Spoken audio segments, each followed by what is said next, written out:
রাতের এই ঘটনা তোমার তোমার উপর আঘাত, বাকিদের উপর আঘাত, তারপর সকালে দেখা যাচ্ছে পুলিশ তোমাদের বিরুদ্ধেই অভিযোগ করছে। দেখুন, এখন মানে যেভাবে পাশবিক অত্যাচার চালানো হয়েছে, যেভাবে পেটানো হয়েছে, রক্তক্ষরণ করানো হয়েছে, চোখ ফাটানো হয়েছে, মাথা ফাটানো হয়েছে, হাড়গোড় ভেঙে দেওয়া হয়েছে, সেটাকে একটু থিতিয়ে দেওয়ার জন্য কেসগুলো দিতে তো হবে, তাই দিয়েছেন।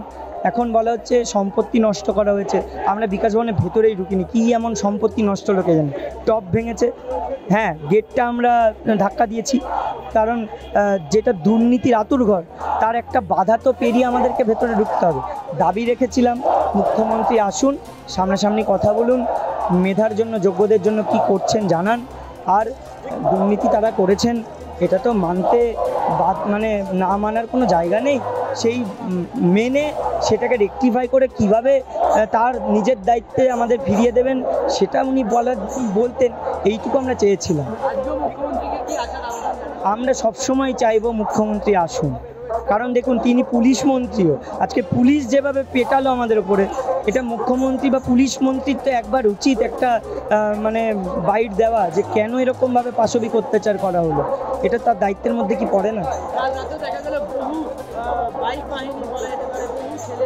এখানকার স্থানীয় এক নেতৃত্ব, তিনি কোনো পার্টির, আমরা যতদূর জানি তিনি তৃণমূলেরই একজন, তিনি তার মানে দলবল নিয়ে এসেছেন শিক্ষকদের পেটাতে।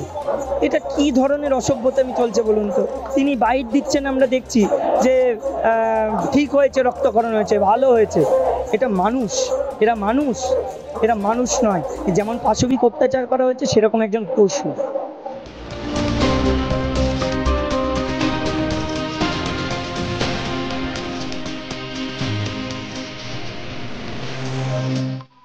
কিভাবে নিন্দা করবো, এটা ধিক্কার জানাচ্ছি। আমরা যোগ্য শিক্ষক শিক্ষিকা, আমাদেরকে পুরো বহাল করতে হবে। আমরা কোনো পরীক্ষা দিতে রাজি নই। আমরা যা পরীক্ষা দিয়েছে ওইটার উপর আমাদের পুরো নিয়োগ করতে হবে। আমরা কোনো ভাতা টাতা চাই না। আমরা 31শে ডিসেম্বর পর্যন্ত আমাদের আবার চাকরিতে বহাল রেখেছে। আমাদের 31শে ডিসেম্বর পর্যন্ত চাকরিতে বহাল রাখতে হবে না। আমাদের 60 বছর পর্যন্ত আমাদেরকে চাকরিতে পুনর্বহাল করতে হবে। আমাদেরকে কোনো চাকরি নয়, কোনো চাকরি নয়। এই ধ্বংসামাদল দিয়ে আমরা আন্দোলন করছি। কিছু বহিরাগত তৃণমূলের সমর্থকরা এসে উৎপাত করেছে এবং তার পরিপ্রেক্ষিতে পুলিশরা আমাদের উপর লাঠিচার্জ করেছে। শুধু লাঠিচার্জ নয়, আমাকে বুট দিয়ে এখানে মেরেছে। তাই এই কারণে আমার পায়ে খুব আঘাত লেগেছে। এই জন্য পুলিশ প্রশাসনকে আমরা ধিক্কার জানাচ্ছি। আমরা আদিবাসী সম্প্রদায়, মমতা বন্দ্যোপাধ্যায়, আমরা জঙ্গলমহল থেকে এসেছি। জঙ্গলমহল তো বলে অনেক শান্ত হয়ে গেছে। আপনারা তো জানেন, যখন সিপিএম এর রাজত্ব ছিল সেই সময় মাওবাদীদের কিরকম উৎপাত ছিল।